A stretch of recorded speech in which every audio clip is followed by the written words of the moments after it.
The Dropout took audiences through the insane rise and massive downfall of Elizabeth Holmes and her company, Theranos.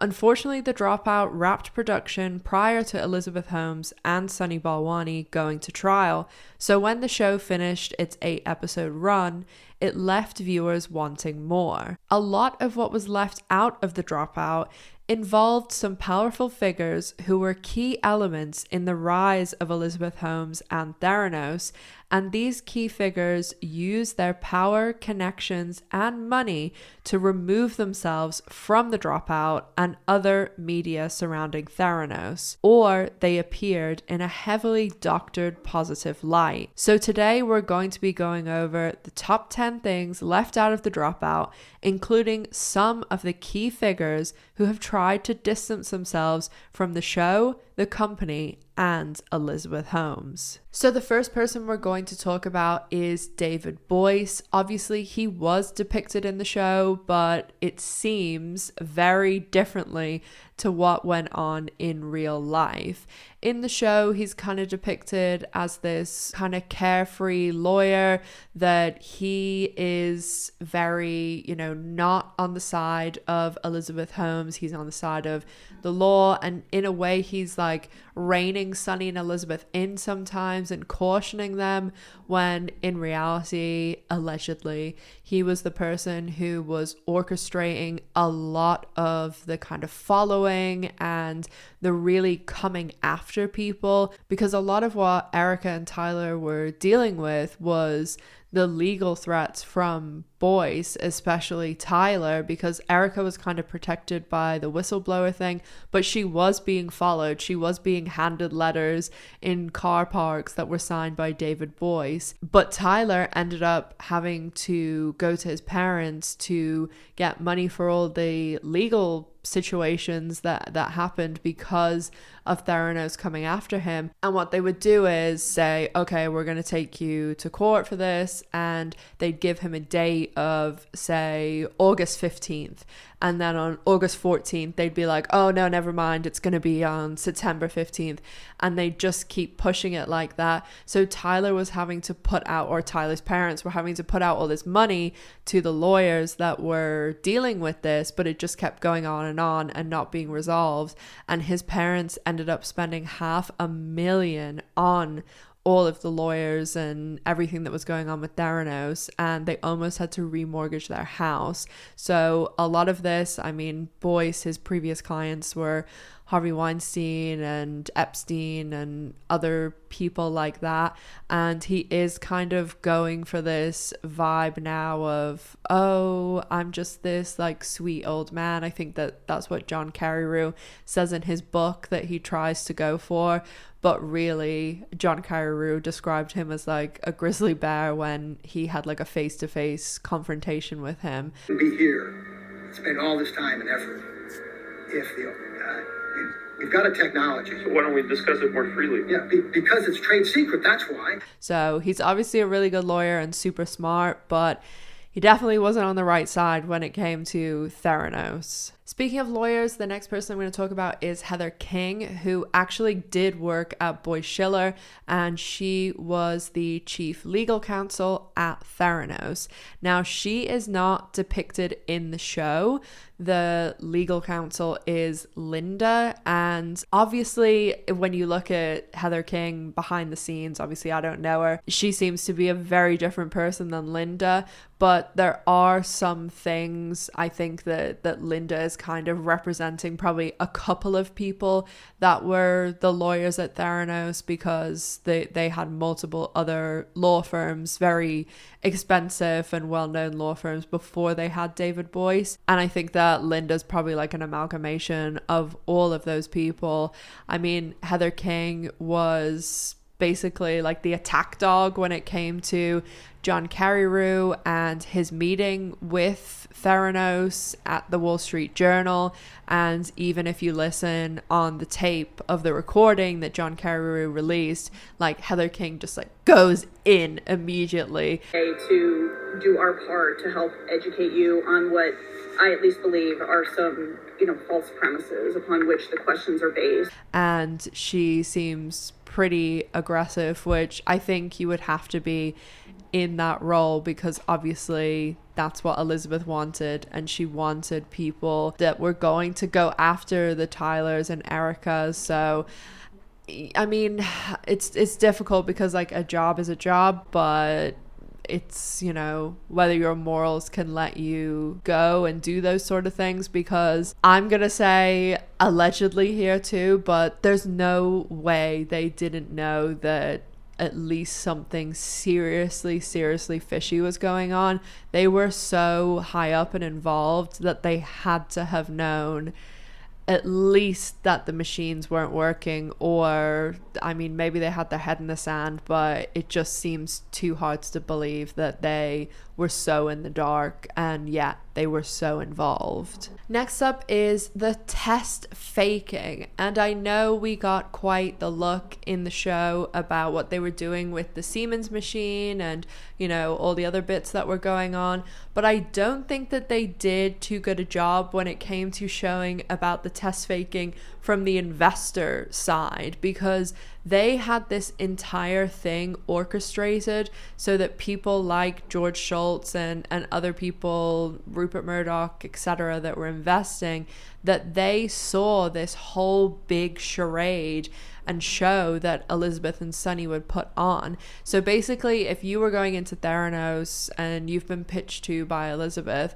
they would have one of the mini labs set up, and you would go in and get your finger pricked and get it tested, and they would prick the finger, you know, put the drop in the machine, and then they'd be like, oh, okay, come on, we're going to show you, you know, around the building or the lab or whatever, and then someone would run into the room when they'd left, and they would take it out, and then they would run it down to like Jurassic Park where the bench chemists were, and that's when they would dilute it and put it through the Siemens machine, and then someone would run upstairs and put the results in the machine, and then the people would come back and the machine would be spitting out the results, and they'd be like, oh, okay, here you go. Or what they did with a lot of the journalists, because the journalists was obviously just come and interview, or they'd just be coming and they'd already done the interview, like with Roger Parloff, he did that and then he left, and then that night they had an app and he got the results sent through to him on the app.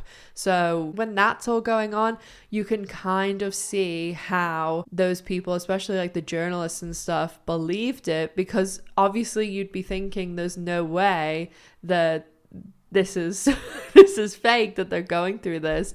But at the same time, obviously, there were other factors that were pointing to this is all bullshit. Next up, I don't think that they really got across in The Dropout exactly how many people were done wrong by this company when it came to actually going and getting tested, because I talked to a couple of people I know, like friends and things, that they don't really know anything about the story. Like they know very vaguely like who Elizabeth Holmes is, but they watched the show and we were talking about it recently, and they were saying like, oh yeah, it's good that they never got kind of out of R&D. And I was like, no, they did. And they were like, oh yeah, but there's only a couple of people like that you saw on the show.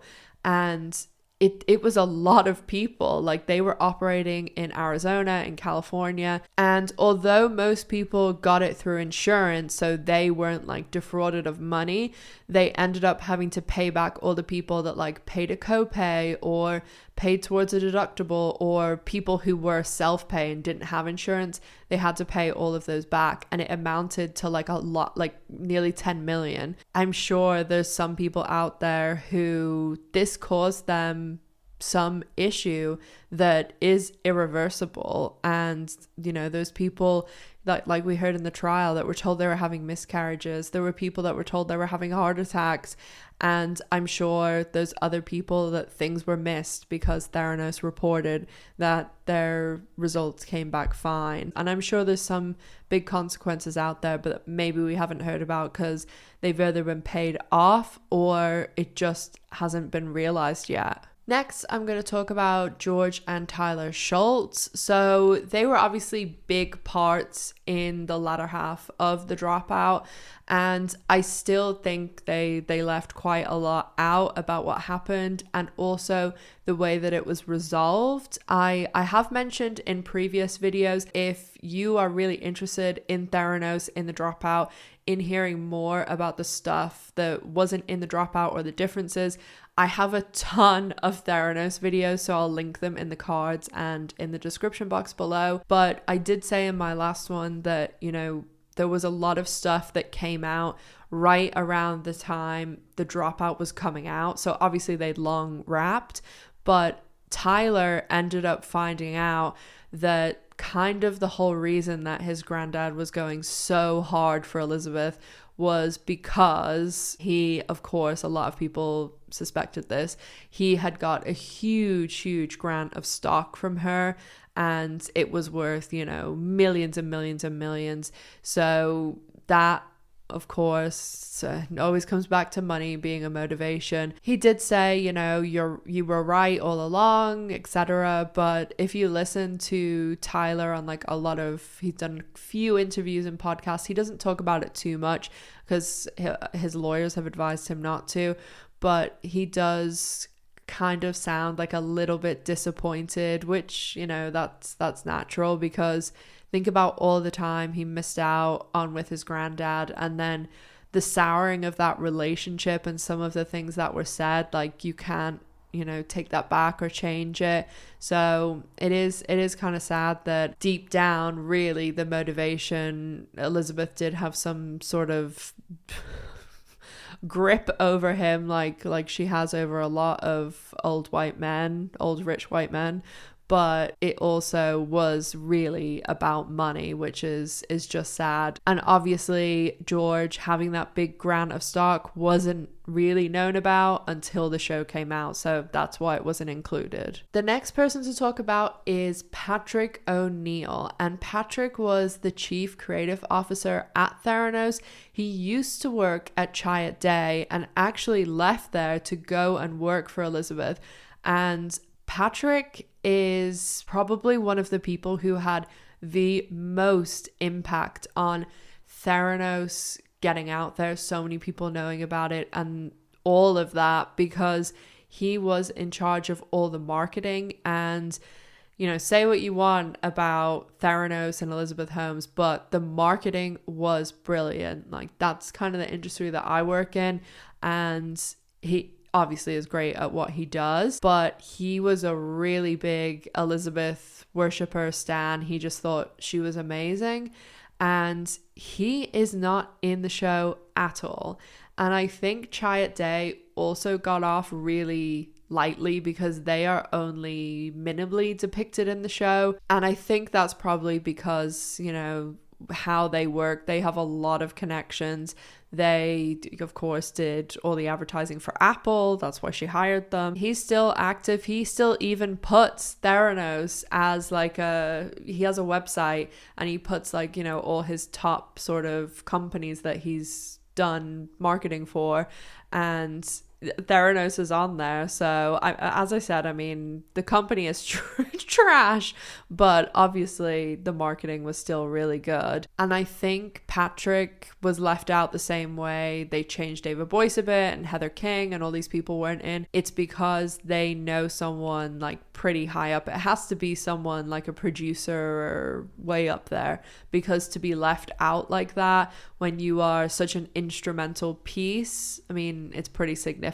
So number 7 is Safeway. So we saw Walgreens depicted a lot in the show. Safeway we got a little glance at, but they kind of joined Safeway and Walgreens together because Walgreens actually didn't really spend, I mean, they spent money, but not like an insane amount.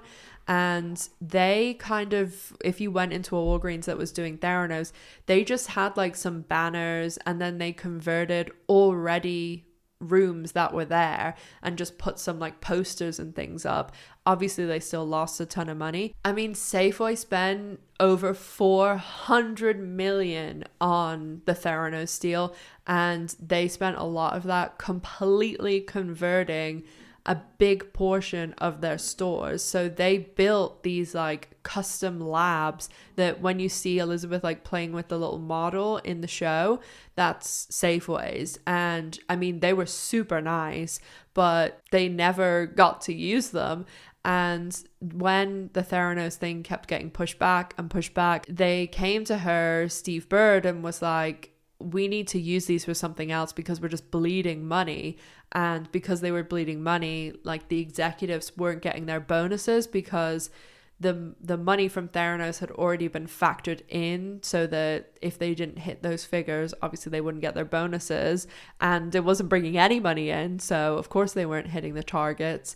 And Elizabeth was like, no, I don't want anyone else using them. So they just kept like limping along, like bleeding money. And those stores, I think, got converted into like, I think there's iPlace sometimes, and some of them are just regular like little clinics with like a nurse practitioner, but they were super nice. And yeah, it was not Walgreens. Walgreens kind of did the smarter thing with just putting some posters and stuff up.